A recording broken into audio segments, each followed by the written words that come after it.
할렐루야. 우리 앞뒤 좌우에 계신 분과 이렇게 인사하겠습니다. 항상 쉬지 말고 범사에 기뻐합시다. 이렇게 인사하고요.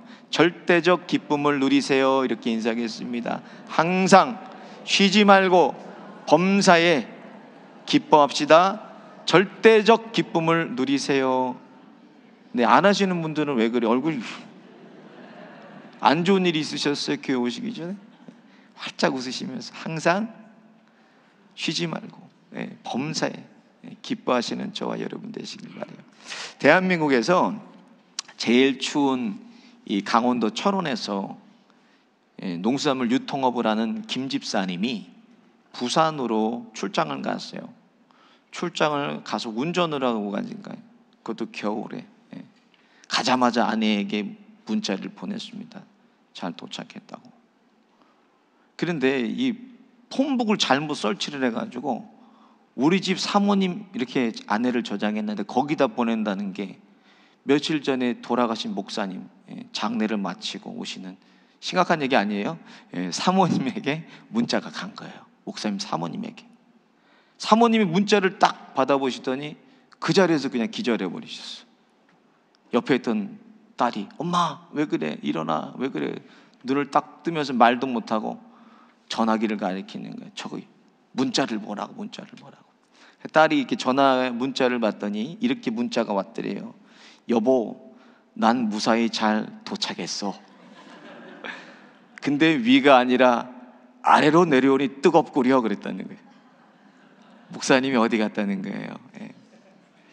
사람은 누구나 다 죽음을 맞이하게 됩니다, 여러분. 근데 죽음이라는 건 뭐냐면요, 육과 영혼이 분리가 되는 거예요. 그래서 육은 다시 땅으로 돌아가는 거고 영혼은 영생의 시간으로 돌아가는 거예요. 여러분, 영생의 시간이라는 건 시간의 단위입니다. 어떤 시간의 단위인가 쉽게 설명을 해드리면 저와 여러분의 인생을 다 마치고 지구에 와서 점 하나 찍어요.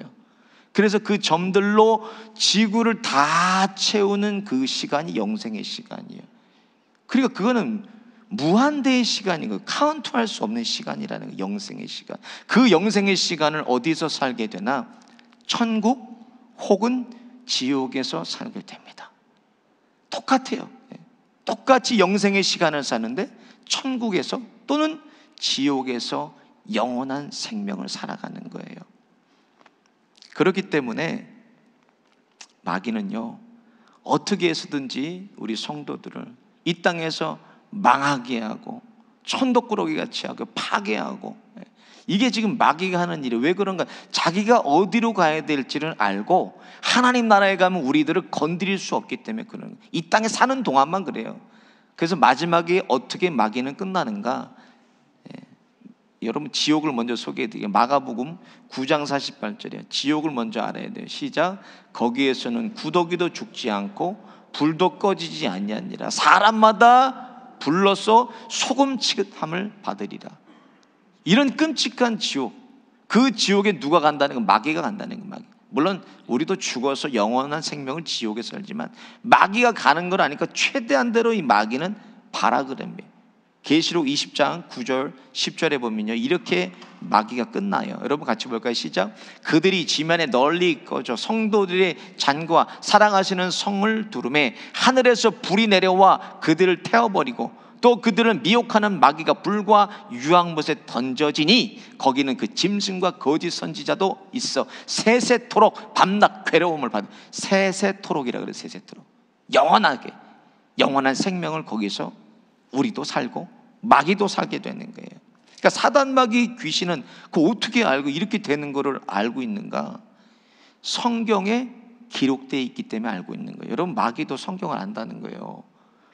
예수님이 광야에서 40일간 금식하실 때 마귀가 뭘로 유혹을 합니까? 말씀으로 유혹해요. 말씀으로. 마귀도 성경을 알아요. 기록되어 있는 말씀을 압니다. 그러니까 마지막 시간을 될 수 있으면, 할 수만 있으면 늦추려고 하고 있어요, 마귀가. 근데 성경에는요, 하나님이, 예수님께서 언제 다시 오신다는 기록이 성경에는 없어요. 예수님 말씀하지, 아버지만 아신다고 그랬어요. 근데 딱 한 군데 언제 오시는지가 기록되어 있는 곳이 있어요.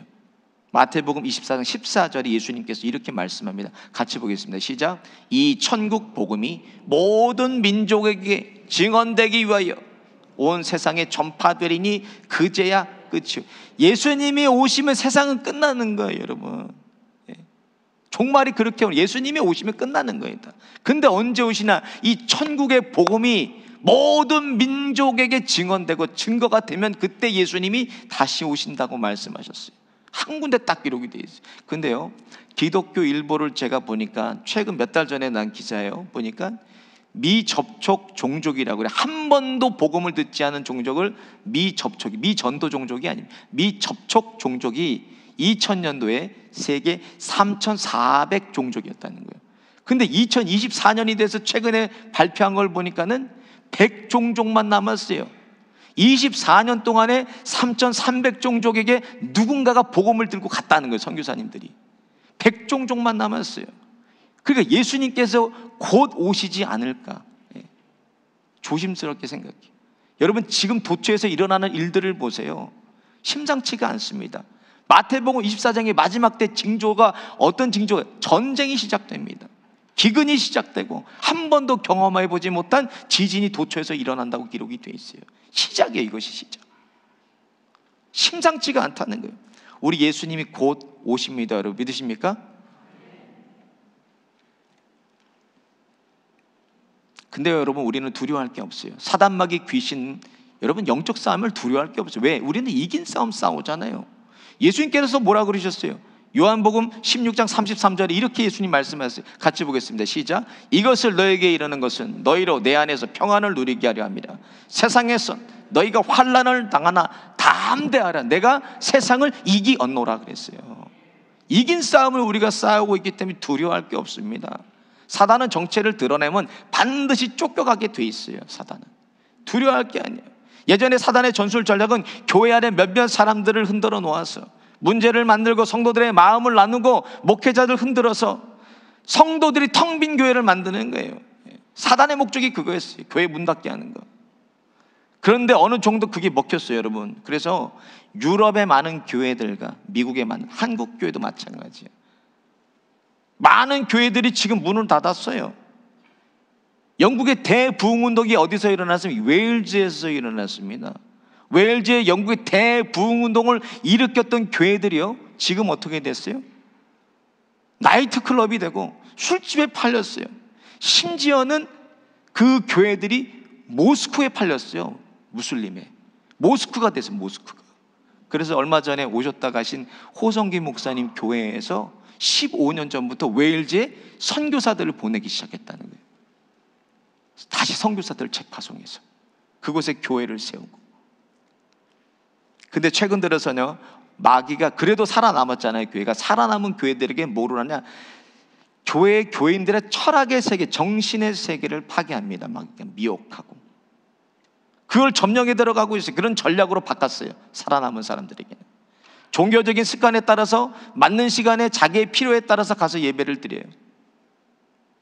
한 번 예배에 출석하고 가면 다행이죠. 온라인으로 나오지도 않은 가난한 성도가 팬데믹 이후에 30%가 늘어나 버리고, 헌금하고 교제하고 사람 사귀고, 이런 것이 교회에 오는 본질이 돼버렸어요. 목적이 돼버렸어요.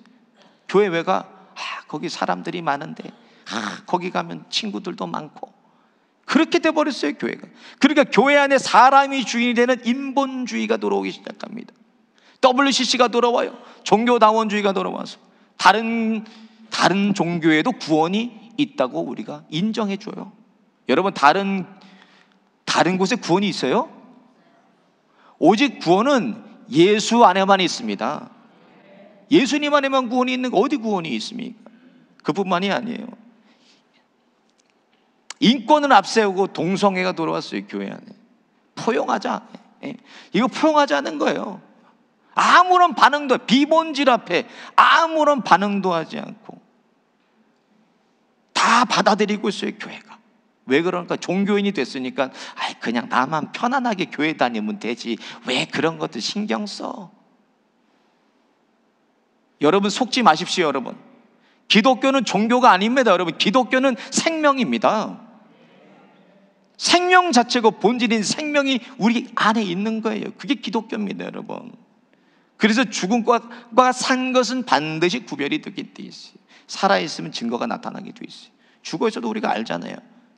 아무것도 움직이지 않습니다. 그런데 사단은요, 종교인들을 만들어서 우리를 세상 속에서 구별이 되지 않게 하고 있어요. 그리스도인들이나 안 믿는 사람들이나 오히려 믿는 사람이 더해. 그러니까 복음이 막히잖아요. 본질이 바뀌지 않았기 때문에, 속사람이 바뀌지 않았기 때문에 변하지 않는 거예요. 여러분, 예수 오래 믿어도 그거 중요한 거 아닙니다. 목사가 돼서도 중요한 게 아니에요. 거기에 예수가 없으면 텅 비어버린 거예요, 여러분. 예수님 뭐라 그래요? 처음 된 자가 나중되고 나중된 자가 먼저 되리라, 이렇게 말씀하셨어요. 중요한 건 예수예요, 예수. 그 예수를 소유하고 있는 사람들이 누군가? 여러분, 사도행전 11장에 최초로 그리스도인이라는 말을 언급이 돼요. 그게 거기서 나왔어요. 같이 한번 볼게요. 사도행전 11장 26절입니다. 시작. 안티옥에 데리고 와서 둘이 교회에 1년간 모여 있어 큰 무리를 가르쳤고, 제자들이 안티옥에서 비로소 그리스도인들이라 일컬음을 받게. 비로소 마침내 그들을 누가 부른 거나 제자들끼리 부른 게 아니에요. 세상의 사람들이 그리스도인들을 보고, 당신은 예수님께 속한 사람입니다, 당신은 우리랑은 다른 사람이에요, 구별된 사람이에요, 이렇게 고백했다는 거예요. 그리스도인들이란 말은. 그리고 그리스도인은 예수님께 속한 사람이라는 뜻입니다. 그렇게 불러줬어요. 그 안디옥 교회 첫 열매로 누가 선교사로 보내지나, 오늘 본문을 기록한 바울이 그 교회 첫 열매로 선교사로 보내지게 됩니다. 그 바울이란 사람은요, 이 신학 자체가 그리스도의 신학이에요. 주님 안에 다 있어요. 그리스도 안에서 사역을 하고, 그리스도 안에서 날마다 자신은 죽었다고 고백을 하고, 갈라디아 2장 20절에 내가 그리스도와 함께 십자가에 못 박혔나니 그런즉 이제 내가 산 것이 아니라 오직 내 안에 그리스도께서 사신 것이라, 날마다 자기를 십자가에 못 박고. 그러니까 복음을 전하면서 수없이 많이 박해를 받고 핍박을 받고 죽을 뻔한 매를 여러 번 맞고, 그러면서도 바울이 이겨낼 수 있었던 것은 무엇입니까? 그가 예수 안에 있었기 때문이에요. 그래서 유럽을 복음화시킨 사람은 바울이에요. 지금 유럽이 복음화돼서 지금은 많이 교회가 쇠퇴했지만 유럽을 복음화시킨 사람이 바울이고, 13권의 성경을 바울이 기록하게 되었어요.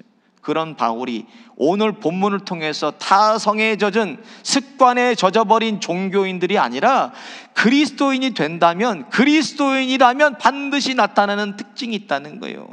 그 특징이 무엇인가? 16절 18절입니다 같이 한번 읽어보겠습니다. 시작. 항상 기뻐하라, 쉬지 말고 기도하라, 범사에 감사하라, 이것이 그리스도 예수 안에 너희를 향하신 하나님의 뜻이니라. 아멘. 그리스도께 속한 사람들의 특징이 뭔가? 오늘 첫 시간이니까 먼저 모든 상황 속에서 기뻐할 수 있는 사람이에요. 모든 상황. 본문에 사용된 수식어를 보니까 항상, 쉬지 말고, 범사에, 이 수식어가 있어요. 기뻐하며 사는데 어떻게 기뻐하라는 거예요? 항상 쉬지 않고 범사에 기뻐하며 살라는 거예요. 근데요, 믿지 않는 사람들은 여기서부터 다 걸리게 돼요. 아니 어떻게, 이해할 수 없는 거 아닙니까? 세상을 살아가는데 항상 어떻게 기쁘게 살아요? 쉬지 않고 어떻게 쉬지 않고 어떻게 기쁘게 살아요? 어떻게 범사에 기쁘게 살 수가 있어요? 이해할 수 없는 일이에요.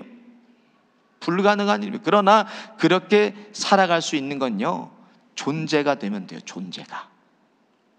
우리가 예수를 믿고 예수 안에 있는 사람이 된 것은 자연적으로 된 게 아닙니다, 여러분. 이것은 전적인 하나님의 은혜로만 된 거예요. 내가 뭐 했어요? 우리는 아무것도 안 했습니다. 전적인 하나님의 은혜가 우리 안으로 들어오신 거예요. 천적인 하나님의 은혜라는 거예요. 요한복음 3장에 니고데모라는 사람이 관원입니다. 예수님을 찾아가요. 그래서 예수님께 묻습니다. 라삐여, 우리가 당신은 하나님께로부터 오신 선생인 줄 아나이다. 하나님이 함께 하시지 아니하면 당신이 행하는 이 표적을 아무도 할 수 없습니다 라고 얘기를 해요.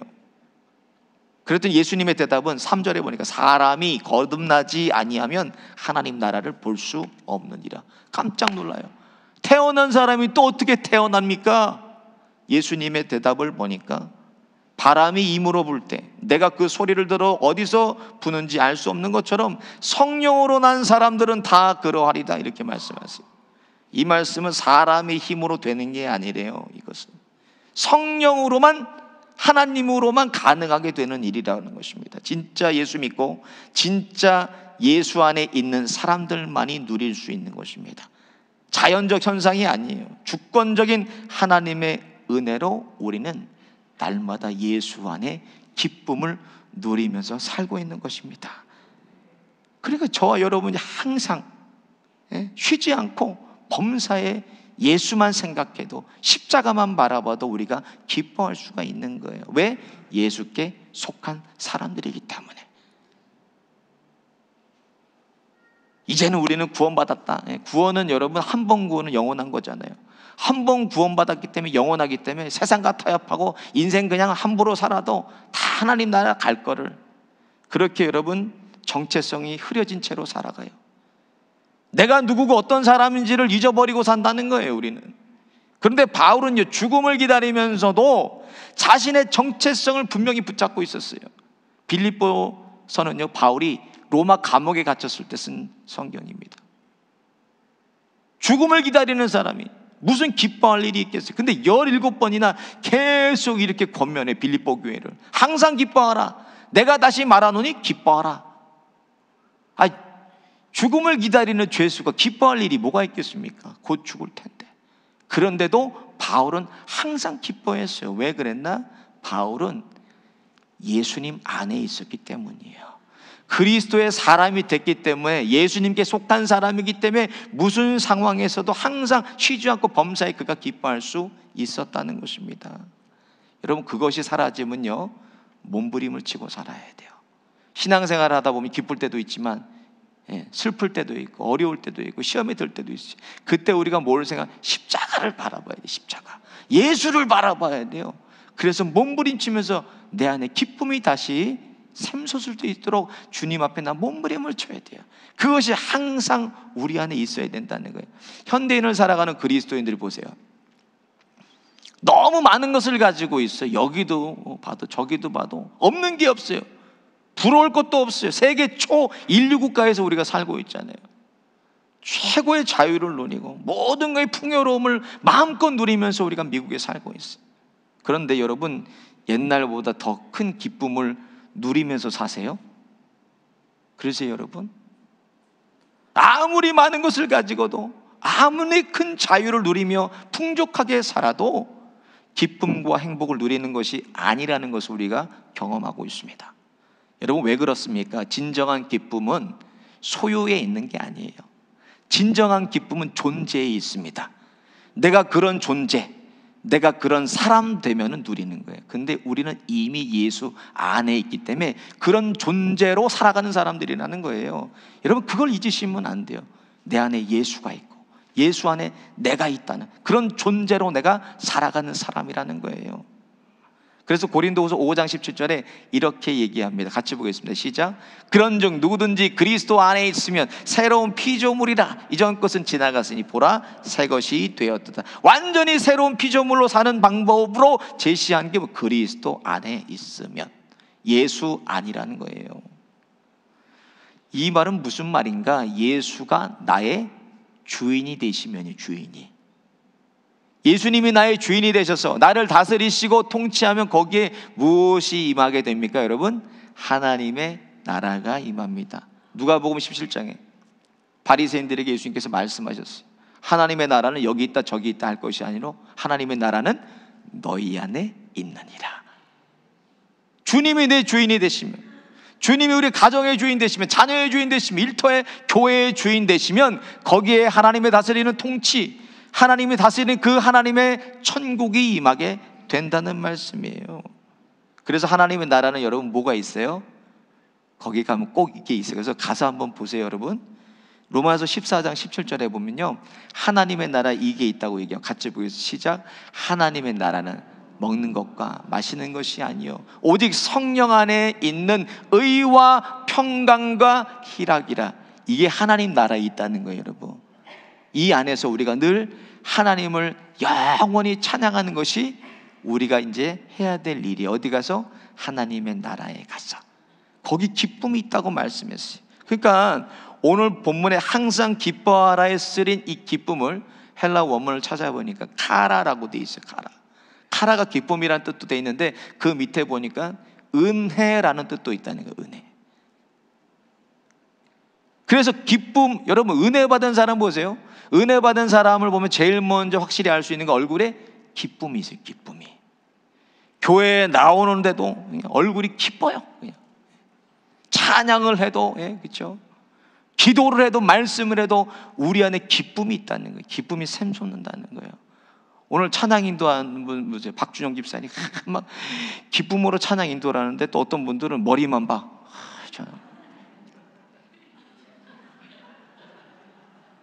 반면에 보세요. 반면에 습관과 타성에 그냥 잡혀서 붙들려 갖고 교회 오는 사람들 보세요. 그렇게 기쁘게 다들 찬양을 하는데도 눈을 흰자를 뜨고 흰자만 뜨고 앉아 있어요. 그게 종교인이에요. 찬양을 해도 감흥이 없어, 기쁨이 없어, 감사가 없어, 은혜가 없어. 기도를 해도, 말씀을 들어도 기쁨이라는 것이 없어요. 여러분 기쁘세요? 여러분 그리스도인들에게는 환경이 중요하지 않아요. 환경이 왜, 뭐가 중요해요? 우리 환경이. 오늘 본문에서도 가장 많은 순교자가 나온 교회가 어디? 데살로니가 교회입니다. 가장 큰 핍박을 받은 교회도 데살로니가 교회. 근데 아무 조건이 없어요. 교회의 상황과 처지를 다 무시해버리고 바울이 뭐라고 명합니까? 항상 쉬지 말고 범사에 기뻐하라고 명했다는 거예요. 18절에 이것부터 한번 보세요. 18절 이것부터 같이 읽어볼게요. 시작. 이것이 그리스도 예수 안에서 너희를 향하신 하나님의 뜻이니라 그랬어요. 우리는 예수 믿고 존재론적으로 기뻐하는 사람이 된 거예요. 예수 믿고 그런 존재가 돼버렸잖아요. 기뻐해야 될 존재가. 그러니까 여러분 항상 뭐를 구해다? 하나님의 은혜를 구하면 돼. 은혜를 주옵소서. 은혜를 통해서 기쁨이 내 안에 샘솟고 넘쳐나는. 여러분 예수님께서요 세상에 계실 때는 항상 기뻐하셨어요. 내일이면 십자가의 고난으로 못 박혀 죽으실 텐데 모든 것을 예수님 아시잖아요. 근데 제자들과 최후의 만찬을 가지시면서 그 이후에 감람산에 가실 때 마태복음 26장 30절에 이렇게 기록되어 있어요. 하나님을 찬미하며 감람산으로 가셨더라. 내일이면 십자가에 찢겨서 상해서 피 물 한 방울 다 쏟아 죽으신 예수님께서 하나님을 찬미하면서 갔다는 거예요. 하나님이 함께 하시니까, 예수님 안에 하나님이 계시니까는 예수님은 형편도 상황을 보고 기뻐하신 게 아니에요. 환경이 좋아서가 아닙니다. 하나님이 그 안에 계셨기 때문에 기뻐하실 수가 있었던 거예요. 미국에는요 웃음치료협회라는 게 있어요. 보니까 American Association for Therapy Humor라는 그런 협회가 있더라고요. 찾아보니까 생활 속에서 삶의 재미 발견하고 웃음을 통해서 신체적이고 정서적이고 인지적이고 사회적 치유와 치료를 증진하는 목적으로 이 협회가 세워졌다는 거예요. 여기서 얘기하는 게 보니까 기뻐하면 건강할 수 있다. 이게 슬로건이더라고요. 기뻐하면 건강할 수가 있다. 이 분야의 웃음치료하는 연구가 미국에서 활발하게 이루어지고 있는데 웃음치료협회 보니까 임상으로 많은 환자들을 치료한 사례들이 거기에 올라와 있더라고요. 마찬가지예요. 저는 그리스도인이라면 어떠한 환경과 어떠한 형편에 내가 처해 있을지라도 은혜 받고 기뻐하고 살기만 하면 어떤 어려움도 어떤 병도 이겨낼 수 있다고 믿습니다. 실제로 많은 분들이 여러분 기도받고 본인이 또 기도해서 증세가 호전된 분들이 여러분 여기 얼마나 많이 계세요? 사로잡힌 것으로부터 노인받은 사람이 얼마나 많이 있어요 여기? 2년 전에요 제 모교에서 참 신실하고 모범이 되시는 장로님께서 암으로 임종을 앞두고 계셨어요. 2년 전에. 여러분도 아시는 분이에요. 저희 교회에서 기도로 물질로 후원하는 부르키나파소 김정남 선교사님 장인어른이세요. 제 모교의 장로님이세요. 마침 그 친구가 임종을 보려고 온 가족들과 함께 한국에 나왔고, 저도 그때 병원 치료 때문에 나가 있었어요. 만났습니다, 선교사님을. 근데 이 선교사님이 저한테 그런 얘기 하더라고요. 이 친구가 도저히 이해할 수 없는 일이 벌어졌다는 거예요. 장인어른께서 통증이 너무 심하니까 몰핀을 맞으면서도 얼굴이 천사의 얼굴 같다는 거예요. 가족들만 보면 항상 기뻐하라, 야 쉬지 말고 기도해, 범사에 감사해. 보면은 계속 가족들한테 그거를 말씀해요. 천사의 얼굴을 하고. 그래서 오히려 자기가 장인어른을 보고 위로를 받고 은혜가 된다는 거예요. 여러분, 근데 그 장로님 어떻게 되신 줄 아세요? 하나님이 그 암을요 치료해 주셨어요. 2년 됐는데 지금 살아계세요. 예. 마천세계로교회 장로님이에요. 은퇴하신 장로님이세요. 그리스도인들은요 환경이 좋고 나쁘고, 그래서 우리가 기뻐하는 사람들은 아니라는 거예요. 내가 그리스도 안에 있는 존재이기 때문에, 내가 그리스도 안에 있기 때문에 항상 그렇게 기뻐하며 사는 사람들입니다. 저와 여러분 안에 예수님 계십니다. 그 예수님이 다스리시고 통치하셔서 항상 쉬지 말고 범사의 기쁨이 넘치시는 저와 여러분 되시기를 예수님의 이름으로 축원드립니다. 우리 함께 찬양하고 기도하겠습니다.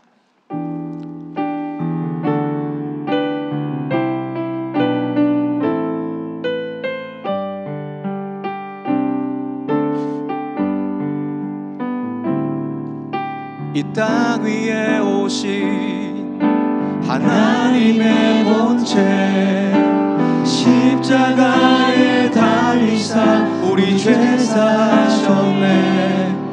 하나님이 그를 지극히 높여 모든 이름 위에 뛰어난 이름을 주사 우리 예수 이름 앞에 절하고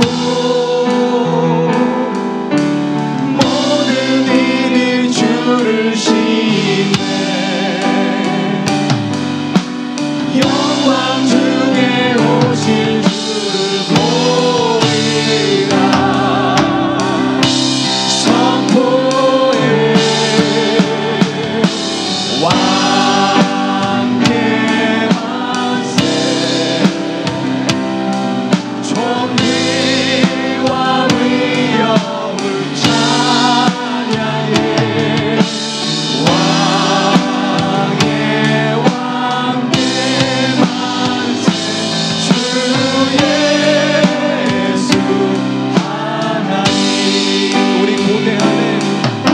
우리 고대하네 주님 오실 그날 다시 사신 왕의 영광 이 땅을 이주네.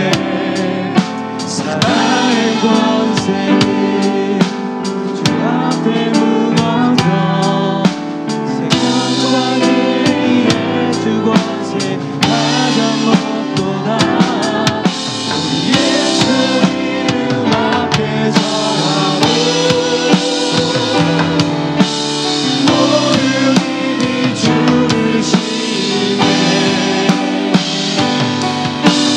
영광 중에 오실 주를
있는 종교인들 되지 않게 하여 주시고, 본질이 변화되는 그리스도의 생명을 소유한 예수의 사람들 되게 하여 주옵소서. 우리의 펄펄 뛰는 옛사람이 죽게 하여 주옵소서.